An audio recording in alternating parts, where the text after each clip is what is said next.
They empower Langx, you know, XiaoHu up there. Yes, the elimination game where they don't play through Uzi. Yeah, we'll see whether it happens, because that is the reason you put together a super team, to use all the pieces. This might be Langxing's game to try and take over. Oh, we'll find out once the draft completes and we can see the first few moves. But with a blind pick, Gnar, I think your plan is out the window, although I do think it was a viable one. Papasmithy, how does this draft round out for Fnatic? Well, the real question here is where they go with the blind support, because you know that RNG are happy to play Carmen to Morgana, for example, and that's most likely going to be their decision if we do see the lock-in. We're still hovering, Garen, I assume, just for the reaction behind it. It's an elimination game. Comfort means more than comp sometimes when it's a best of one, literally to persist in Worlds. So Nemesis will be returning to his Cassiopeia. We are waiting for just the support choice. Speaking of comfort! Oh! Hylissang Pyke outside of G2 eSports as a team. Hylissang was the guy to talk about with this champion. And coming into Worlds, if you had have written down the perfect comp for Fnatic to be able to upset, I think at least 3 of the pieces would have been there. Gangplank, Cassiopeia, as well as the Pyke. This is the gauntlet thrown to RNG. And the response being the Lulu. Now, one thing I will say, Hylissang giveth and Hylissang taketh. And we have seen him doing that even today with both previous Leona performances. So execution is going to be key, especially into a Lulu. Now the counter pick support here is a very different one. Another unique champion at Worlds, I believe, in the Lulu. Leona would be the usual choice here because you're just all in, and of course the Pyke doesn't get to use great health with any degree. Now you can reveal Pyke whenever he goes in with your E, and that of course usually allows you to take him down. He can't dodge away and get the same healing off, but the champion is not necessarily known as super dominant in lane, and it's unreliable in fights as well. And one of the only champions in the game that saves people through additional health as opposed to shields. One of the only counters to Pyke's ult. It ignored shield. It will not ignore the health that Lulu is able to give the teammates. Listen to the crowd in Berlin as they get behind Fnatic. This is a do or die. Welcome back to the Verti Music Hall here in Berlin, Germany. The last game of the group between Fnatic and RNG, and just before the action picks up, we've already told you the win-loss between Fnatic and RNG, 1-9. You've heard the memes of EU in week 2, but I want to put it to some numbers. European teams in the second half of the group stage have a total win-loss of 13-4. RNG and the LPL teams, correction, Fnatic RNG, 6-6.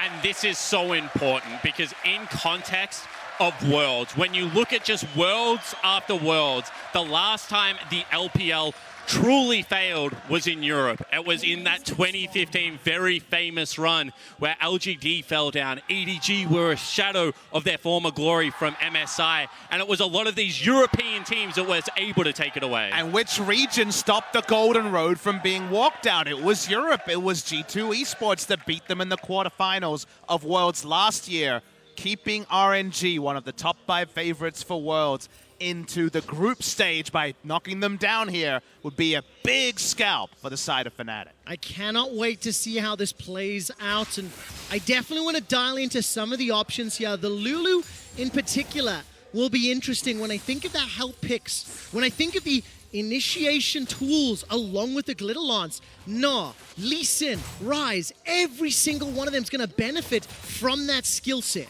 And it's one of those things where you are pretty confident Hylissang hasn't played against Lulu too much as the Pyke. Champion is very underappreciated, isn't played in solo queue a lot either. But the reveal, again, not allowing Pyke to be just as slippery and just as sustainable is underrated, and Spawn already outlined the health gain when it comes to Pyke ultimate calculations. Level 1, Bwipo is actually stronger than Gnar because of the Q. This is how you make a lane volatile. This is when, as Langxing, you have to start thinking, where the heck is this Gragas? Is he like 3 camping towards the top side of the map? Has he already based for his boots? And you can see that that is exactly where Bwipo wants his top lane. This is the second time in a row he's got Gangplank.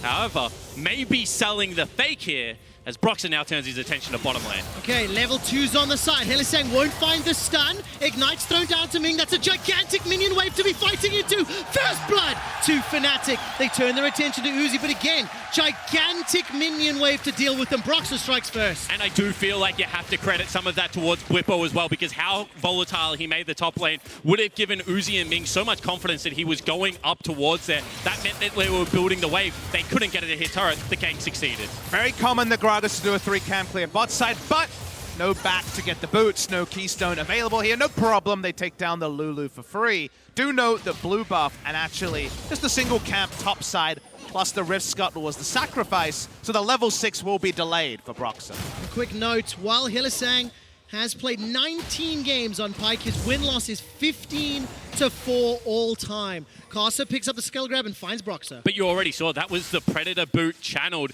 He wanted to have an impact on this top side of the map as well. However, counter jungling is a team game, Papasmithy. And the team game is to try to, again, pay back Broxah for his early gank by denying him first a blue buff and now a Scuttle Crab.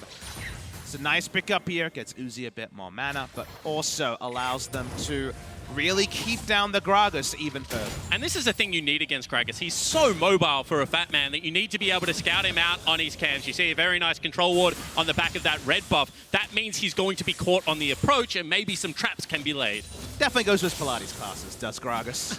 The mid lane, Nemesis is going to farm it out against Ryze. I feel like this is a matchup that has evolved a million times, but has always been Cassiopeia favorite to some degree. It's the percentages changed, usually downwards, every rework. Yeah, it was so strange, right? Because Ryze had a brief period where he could take Cassio to a side lane when Abyssal Mask was first reworked and go to town on it. However, then Cassiopeia players started building Abyssal Mask back, and Ryze kind of said that wasn't fair. And since then, you're right, Papasmithy has certainly been one of those bully lanes, as few as they may occur, for the Ryze matchup. Well, Broxah seems to be in the right place at the right time. First gank works out. He bumps into Karsa in the top lane, or rather Karsa interrupted it. And this time around, both junglers are waiting in the wing spawn. And there is a big creep wave there, so this would be tough to execute if you are Fnatic. You can see Hook misses, so no gank gonna happen. And the vision toggle exceptional by the observers. Karsa is now going to step forward, places a ward down and spots out that fat man. Broxah gets the body block, and there's the dash forward, looking for the stun. So much damage onto Ming. Hylissang picks up the kill, but it's at the cost of his life. So far, trade 1 for 1. Here comes Nemesis, throws out the miasma, trying to put the twin fangs onto XiaoHu. He's burning, and he's down. Now Karsa's the target. He's trying to show him back. The Sonic Wave misses. Fnatic get another, and Uzi is flashing for his life. And in the camp bottom lane game, Fnatic come out ahead. 4 kills to 1 now, and their bottom lane is rolling. And I don't think they'll be done either. This is all before Gangplank can even help out with his ultimate. We watch the replay. Karsa is true the first time, but as the play goes on, Hylissang comes up big. He's just so clutch, and that wave looks huge. It looks like such a dangerous area to fight. You can see that RNG are so confident to be able to take it, but it is mis-execution from Karsa, a player that has come up so clutch in the past. Watch this Q, it goes wide, Nemesis lives, and Fnatic clean off. And that means they trade up even more. Remember, since the last time we saw this matchup, as Hylissang's already mid, we're continuing. He's hunting, needs to get the CC! The interrupt lands, and XiaoHu goes down. Berlin is on fire, and so is Fnatic. 5 kills to 1. At this point, they're styling, like you say, 6 kills in 6 minutes. They're keeping the pace high, and right now RNG just aren't ready for the 3-pronged attack in every single lane. And some of the keys to victory. Get Nemesis on one of his comfort champions. Get Hilly roaming around Summoner's Rift. And already in the first 10 minutes, they have both been so much more apparent than what we've seen Fnatic so far this Worlds. It's a 1,000 gold lead, but what is crucial is it is Fnatic dictating the pace of this game. It is proactive plays. Now, it is by no means over. RNG have got a fantastic team to pick up action in the mid-game, and I want to see once Langx starts getting involved, now that XiaoHu's hit level 6 as well, once they start to bounce back from those early games. And I want to see how they try and do it, because Langx right now is ahead, and it looks like Fnatic continue to look bottom. All right, Uzi's got no flash available, chilling smite into the arcane shift, the barrel comes down. And keep in mind that Bwipo threw down the cannon barrage for that play. Keeping an eye on Nemesis, he roamed as well. So the play was thwarted. And this was the evolution in the LPL's game when they went on that run last year. The ability to play macro. You know what? We're not going to try and repel the turret dive. We're going to back off. We're going to play for plates and CS on the top side. Now look at XiaoHu mirroring towards the top side of the map. They understand that Uzi is no longer the member to play around. They need to get creative.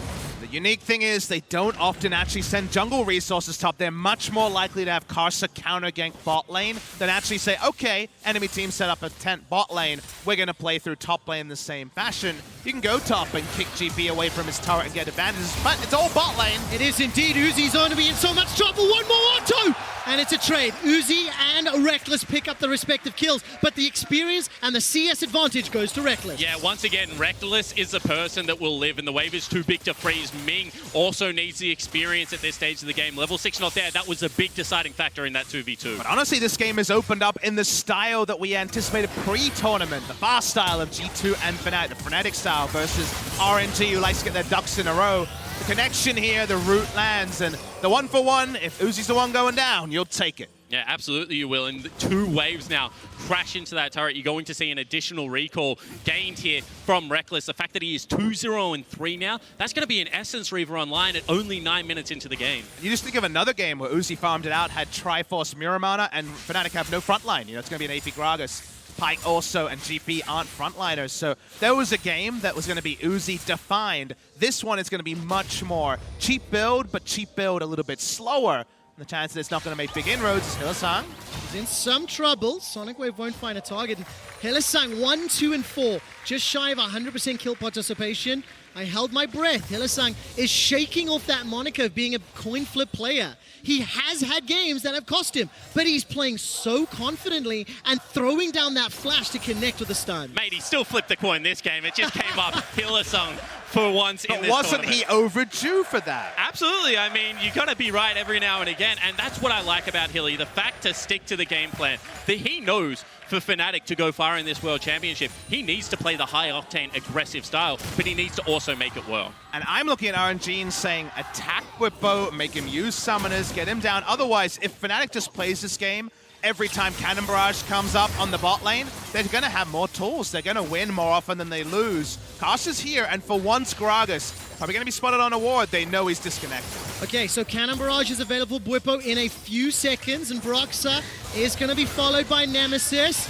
Bone Skewer goes out, and no target connects, but everybody held their breath. It's a 1,500 gold lead for Fnatic, and they are not letting off the gas yet. And you do have to remember there are 2 ways to attack the top lane. You can either gank for it, or you can isolate it. And right now, in the isolated matchup, Langx is starting to put in some work. You can see repetitively trying to chip down this health bar, get turret plates. I don't think it's going to be enough. Right now, Fnatic certainly playing better towards the bottom side, but they are doing what they can to get their top laner ahead. And it's unlikely you'll go a Gnar build that actually gives you kill pressure in the lane. Like we've seen in the past, people like Juve go Blade into a rapid fire cannon, maybe even throw in an Infinity Edge there, really try to attack the side lane. Langx has been our most impressive team fight Gnar in previous appearances at this tournament, so we expect maybe 1 damage item into tank, and that's the sort of thing that eventually GP can start to shrug off. We need to see whether or not RNG can find those team fights. I keep looking at that gold lead. It is stabilizing at 1,500 gold. But as you mentioned, Langx 2 of those plates already down. He's bullying Bwipo, 14 CS advantage already. And he's looking to set up or looking to react to plays elsewhere on the map. And in the early game, it's not worthwhile playing towards top side. There is no objective. Dragons are too valuable. It's easy to knock down the plates on the bottom side. However, we're now at 12 minutes into this game, and you can see the Fnatic are starting to get slightly antsy around the Rift Herald. It would be key right now if RNG were able to pick that up, get 2 plates into Uzi, all of a sudden, all your hard work starts to equalize. So I would expect Fnatic to want to play around that objective. I do not expect a handshake, although that looks like what we're getting right now. Lee Sin already started up and got it low. Ming helping with ranged auto attacks over the wall. Trade actually probably will be Drake for Herald here. Not an ideal one for the side of Fnatic, but they're too slow, and I feel like the LEC region has been the least likely to handshake to other global trends. Korea and North America definitely do end up forcing the fight more often than not. Now, if you look at the minimap, Bwipo is under threat. 3 members of RNG in that top quadrant, but Karsa decides to back away to his own jungle instead. This is going to be a split map, it looks like. I hear the Herald being summoned up top. But this is very confusing from Fnatic. They're the team that has the teleports available, and yet multiple members down on this bottom side. They are still trading gold, but when you're ahead, you don't want to trade, you want to extend leads. They are able to extend the lead specifically on the Xayah because she's not sharing plate gold like the Lulu. It's probably trying to accelerate towards an Ardent Sensor, you will imagine. Turret should still go down here. Wait and see if Rekkles feels safe enough, and Broxah zoning around mid lane, so 2 lanes of turrets for the side of Fnatic. So that's a great move from Fnatic. You know, make it about the majority of the map as opposed to just those bottom and top lane turrets that you're trading. They now get themselves more plates. That's more of the mood that we want to see from Fnatic. Yeah, with the GP ult, you're able to respond to multiple lane plays. In this case, he doesn't have enough information, so just drop the cannon barrage. On the minions, we know that was unnecessary, but that information wasn't available to Bwipo. Hylissang face checks. He does indeed. Sonic Wave has found its target. Bone Skewer is channeled. And it does find a target, but there's no further follow-up. Miasma held by Nemesis. 2,000 gold lead and the mountain to Fnatic, and the map is now being opened up. If the skirmish style of gameplay continues, then Fnatic could be pretty happy. Hylissang likes to roam, he likes to impact those other lanes, and as it stands, Hilly and Rekkles are pushing down mid. And they certainly have the composition for mid-game roaming and creating 2v2s and 3v3s. You know, you're going to struggle to get there before the Moby Boot Pikes, and the safety of the Xayah is very high. She just has that oh crap button that she can hit if she is ever caught out. So I do like the next 10 minutes of time for Fnatic. However, it is going to be about getting as much gold as possible on this Ryze, on this Ezreal, and trying to get towards some semblance of Baron control and fight for RNG. Small lead in the turret play gold is going to be indicated here, as we would have noted. I feel like we're already on the precipice of all the outer turrets being down nice and early into the game. When that happens, you do fear for someone like a Lulu trying to walk up to face check and go down very quickly. But now Karsa plays a bit of hopscotch, gets himself an angle in the mid lane. Remember that Rekkles is the big benefactor of this early game, even in terms of actual items in the inventory rather than gold picked up. He is ahead of the Ezreal, but look at that health bar. Take a look at that damage coming down. Hylissang forced to run for his life, and this will allow a lot of damage into the mid-outer turret. And you can see how serious this game is because they don't chase. Now they're just looking for the siege. They're trying to zone members away. That is one chunk, and it takes half the mid turret's health. That turret going to be crucial for any future Baron setup. I think so important to note, Rekkles did not expend his ultimate or his flash. Teleports back to lane, got the Zeal, the QuickShot, and the Essence Reaver. Uzi on the flip side, man immune, and still working towards that Triforce. So comfortable position for Fnatic for now. And he's completely set for business. This is what he wants to be doing. We talk about the through damage of the Xayah and the ability to generate push in the mid lane. The longer this is happening for, the easier it becomes for Fnatic to look for the roams into the river, look for the control that will generate their picks. The only frustration is that back was an entire rapid fire cannon, so you don't continue to extend your effective gold lead in terms of purchased items, and you need another back in order to match something like the Trinity Force that should be coming out soon. But just with the map uptime, they will get mid lane out of turret and give themselves some more avenues for picks. I love seeing how Hylissang is playing on this Pyke. He's charging up that Bone Skewer and stepping forward. It reminds me of Ming on day one of groups where he was playing the Blitzcrank, stepping forward, threatening the pick, because the amount of damage that will follow up will almost guarantee a kill. It unlocks the second tower for Fnatic. But I'm not an expert on lore, and correct me if I'm wrong, but Pyke has gone fishing in the past, and it actually ruined a little bit of his life. Now, I'm not trying to draw anything from that piece of information. However, you do have to be careful what you catch. You don't want to Mega Gnar in this composition. However, I do like the fact that Fnatic continue to do what they do well. You were mentioning the lack of the completed item. Well, mid lane priority means you can cheat bases whenever you would like. They go back on the power spike. They're setting up for the next dragon. It's 40 seconds away. Another chance to create one of those skirmishes. With no front line, how can they actually put a dagger through the heart? A Baron is usually something that represents that. Actually getting deep vision down is tricky without multiple members and a Predator. Mountain Drake spawning in 30 would be a nice spot, and that's why we do see the Predator popped. to try to get that exclusive vision on Mountain. And that's the thing about League of Legends. The best form of initiation is superior vision control. If you can come from multiple angles with damage, it doesn't matter. You will always get the fight you're looking for. RNG will step up to the plate. They will fight you. They are not a team to be bled out. So you can see all the Fnatic's resources right now getting control around this side of the map. It does seem to set them up for the Mountain Drake thus far. Karsa will be very late to the party. He instead is trying to set some vision up in the northern side of the river. And as it stands now, Nemesis backs away. Uncontested second Mountain Drake. Combo that buff with GP, Cassio, and Xayah.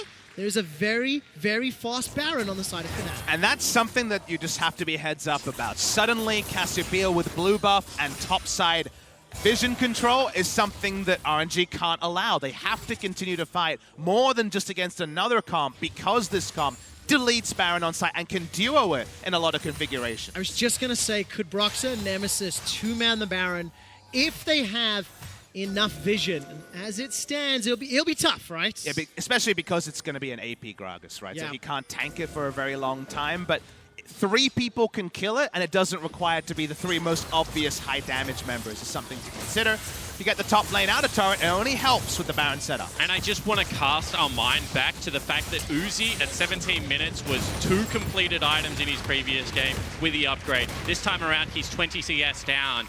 He's down in kills. He hasn't been getting the same resources that he would love in this composition. And it's actually Fnatic with all of the CS leads. And it goes all the way back to not only the draft of the first pick Xayah and the last rotation Pyke, but Broxah coming in with that level 3 gank, setting his duo lane up to go toe-to-toe with Uzi and Ming.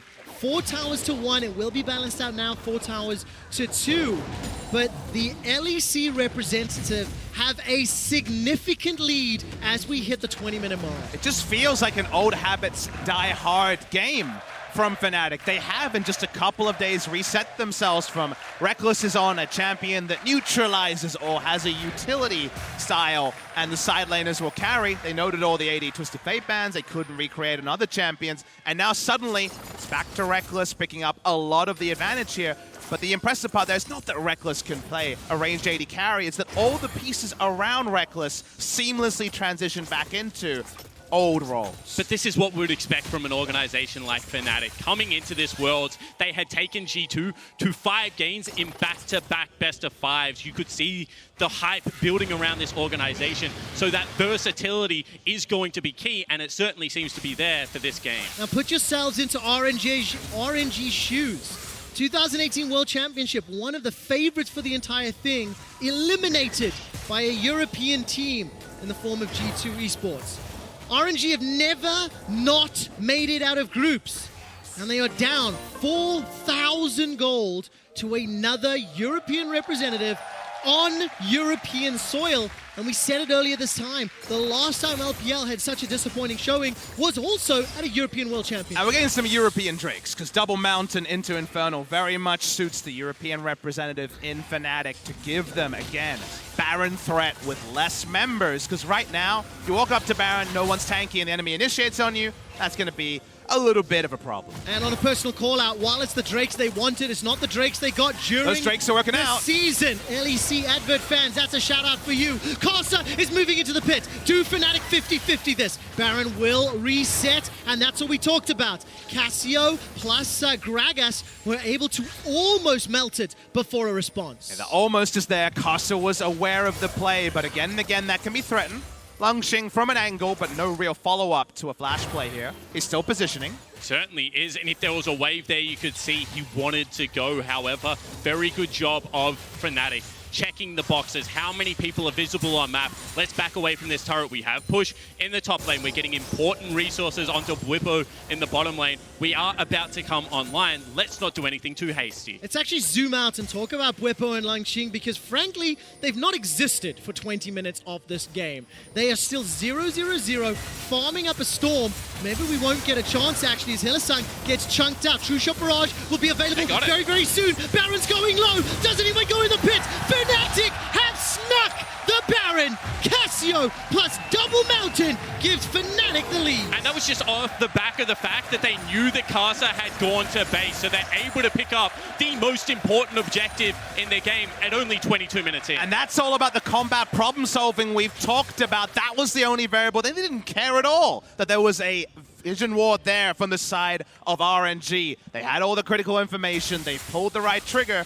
Looked like it was pretty close on the smite. Well, close is good enough. And I know we're half joking about it, but EU in week 2, look at what's happened so far. You've got Splice out of group. G2 have been able to squeak out as well. And now Fnatic looking to join the other 2 representatives. 23 minutes in, they have complete control of the game. For the first time ever, Europe is on the verge of having all 3 representatives advancing to the quarterfinals in a world championship on home soil. After Splice were discounted as the weaker younger brother to Fnatic and G2, after Garen and Yuumi sucked on stage, and Fnatic have bounced back.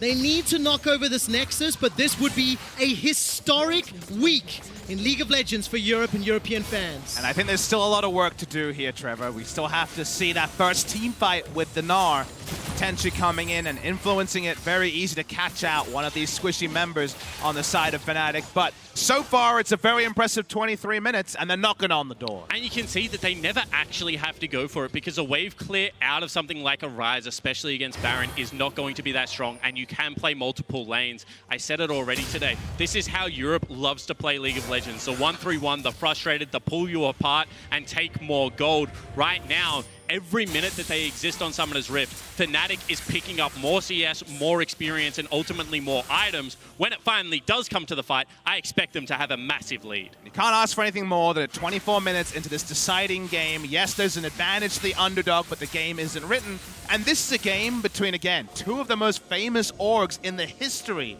of League of Legends. Everybody around the world, whether you be in Korea, China, North America, Europe, or anywhere else, has an opinion on who they would prefer to win. I'm sure the North Americans, who are now sitting with no qualifiers out of 2, are very much in split allegiance. So it's that kind of game where you know the world is watching, and there could still be a super play to decide it all. With an all-time win-loss of 1-9, Fnatic were the underdogs, but look at the minimap. They are pushing 1-3-1. Karsa gets tagged down. The daggers. Karsa runs for his life. And Bwipo with the cannon barrage gets the kill. Let the feathers fly. Rekkles as Fnatic and the rest of the crew are pushing into the base. Langx has gone mega Gnar, but there's no fight available for him. Yeah, it seems like Langx will be exhausted before the fight starts, but no minion wave to break the base. That's the last piece of business here. Karsa, 15 seconds away. And it's actually Hilly, the most annoying member on the team, hold the thought, that is keeping the bottom lane Baroned up minion wave. And you can see this 3-man siege in the mid lane might take the turret. While the RNG representatives from the LPL are in so much pressure, Baron will time out right now. Nemesis unable to do more than just a little damage in that top lane. The base has not been broken, and that is crucial for RNG. They are down 8,000 gold, and they need to find a way back into this game. But do you know what else was crucial for RNG? The ability for Karsa to fish for one of his patented flash kicks. However, that is no longer available. He had to burn the summoner spell. He still fell down, and in 2 minutes, that Baron pressure will resume. And he's not going to be the only one feeling doubt on the RNG side. They lost straight-up team fights in the late game to SKT earlier today. Uzi's behind in effective items to Rekkles, who has been sitting on Infinity Edge for a while. In terms of tool sets here, everything is set up for Fnatic, but RNG have pulled a rabbit out of a hat many a time. Yeah, they were looking for a rabbit out of that top lane hat and weren't able to find one just a moment ago. And itemization, though, you cannot discount the members of RNG. 3 items for Uzi, 2.5 for XiaoHu on that Ryze. There is a lot of headroom to grow as far as scaling is concerned. And for Fnatic, they cannot lose focus at all. And when you don't have tanks, all the extra damage item means is you kill them slightly quicker. It's going to be an auto attack or 2. So still the burden of execution on Fnatic's comp is going to be high. But all it takes is that 1 kill, that snowball to start rolling, for Hylissang to start jumping around these fights, and they will be able to create the chaos. Let's see if RNG have the discipline to withstand that. Okay, gentlemen, 1 minute to Infernal, 1 minute to Baron. Let's look at Vision. Let's talk about how Fnatic want to play, considering both objectives we've available at the same time. They just want to get control of their side lanes. They know that they're going to continue to build the lead and that they should have first move. If you control the side lanes, you always have the option to collapse, but more importantly, you can continue to bleed RNG out. And they're probably going to need to use tools like Realm Warp and also the speed up from the Whimsy to skip steps, because they really aren't going to be able to walk up and contest vision on things like Baron. Yes, we do see that Ming got a ward in now, but that's going to be the exception rather than the rule. Again, that's how you're hamstrung if you go for a ranged support rather than one of the tank supports. The map's still very much in the control of Fnatic. Probably going to take the easy objective and get an uncontested Infernal. And that is such a value Infernal, Drake. You have 5 damage sources coming out of this Fnatic lineup. Now you've got the second Infernal as well. Everyone on this lineup benefits from this dragon. 2 Mountains, 2 Infernals, nearly 10,000 gold up. Baron has just spawned and Karsa and XiaoHu are looking for a play. Hylissang is going fishing. Where's the bone skewer? Langx forced to hop to safety. Will not get caught. They're looking for a pick of destiny, a kick of destiny, whatever it is in this particular game on both sides. Even one person going down as we crest on 30 minutes. Going to be enough for a base to be broken, a Baron to be taken. Karsa might have to be the hero here. I was holding my breath. Rekkles takes a lot of damage. Uzi Arcane shifts forward. Minion waves have been caught, have been killed, and have been sent back. Although Fnatic continue to extend this lead, they have not yet crucially broken open the base, and with this map reset, it's giving RNG some time to set up some vision around Baron. Without Baron, it's hard because they can't just walk up to a turret or put 5 in a lane and actually get real turret damage in. That is the sort of thing where playing 3 lanes gets much trickier when we're talking about inhibitor turrets. RNG finally gets some control on the Baron. Hylissang walks up. We're going to do this dance again. We are indeed. Bone Skewer is being charged, and while it will tag Karsa, there's not much follow-up after. Miasma comes down. Langx is about to go mega. Teleport's coming in. Bwipo's going to be on the front lines. Langx's got flash available to him. Does he want to use it? Defensively, actually. And now all of a sudden, Fnatic, they fought their way into the river, and they are looking for Baron control. However, crucially, RNG just got the teleport out of Bwipo as well as the ultimate. 2 important tools to be able to set up around this objective. Langx, no flash as well. That's another crucial cooldown to track. Baron is started. It's going to explode as well. Karsa gets caught out by Hylissang. He throws down the Dragon's Rage. Baron has been melted. And all of a sudden, flash, skewer. Uzi gets over the wall thanks to the arcane shift. Broxah has got himself the ultimate cask available, but he holds the trigger. Fnatic find a clean Baron. And an 11,000 gold lead. It is starting to look insurmountable. Baron buff number 2, as well as the fact that they've got 2 Mountains, 2 Infernals, and so many more items. And smartly, they're sending Hylissang to use his proc on this turret and try to get 2 inhibitor turrets at the same time. Exceptionally well done. Turret number 1 falls. Turret number 2 falls. Berlin, do you believe in euphoria? Fnatic are on the cusp of making history. RNG are so close to being eliminated, and Fnatic are playing this as cautiously as possible. But they're also playing it smart. Hilly in the top lane is impossible for anyone to catch. He's nearly knocked down that inhibitor, and they're going to look to just break open the base and reset. 1 inhibitor, 2 inhibitors, 12,000 gold is the lead. And Fnatic can taste the paella, can taste the jamon. They are looking at Madrid and a spot in the quarterfinals. And you wouldn't want it any other way. Look at how they've been able to break down this RNG lineup. It's now 13,000 gold, and this is the systematic destruction of RNG. This is a team that people had pegged as a dark horse in the finals, and it looked like they might not even make it out of group. And their system was broken from the start. All the relentless aggression, 5, 6 ganks towards the bot lane, has delayed Uzi on the Ezreal, and this is not the champion with a Vayne-like late game to try to bring it back. He wants to be playing from ahead. He's been on the back foot as Fnatic want that last inhibitor. And you cannot give up all three. You must go now if you are RNG. But look, they continue to play for them. Hilly is hitting the Nexus turrets. Hylissang is solo pushing the top lane. The Nexus turret is about to fall. Listen to that crowd as Fnatic re-engage in the bottom lane. Hilly's been zoned away. But he's drawing both the Gnar and the Ryze, the frontliners from the comp of RNG, every time he walks up. We've seen this play on the domestic stage, working on the international one. Cannon Barrage comes down, Karsa throws out the Dragon's Rage kick, but it does nothing. Realm Warp comes in, that's an interrupt on Langx. He's dead, Karsa's dead, RNG are done. They will not advance to the quarterfinals for the first time ever. All three European teams make it to the knockout stage. Fnatic eliminates RNG.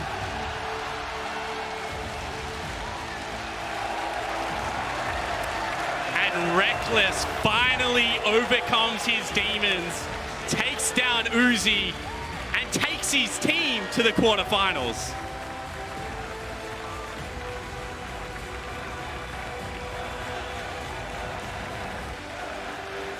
The LEC era begun this year, and all three LEC teams exit groups, all with different claims to fame and stories to tell. Big result for Europe on home soil.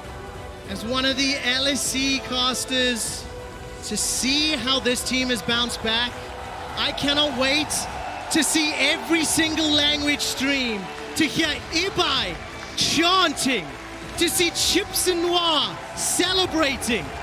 With Madrid and Paris, every LEC team is there. And it's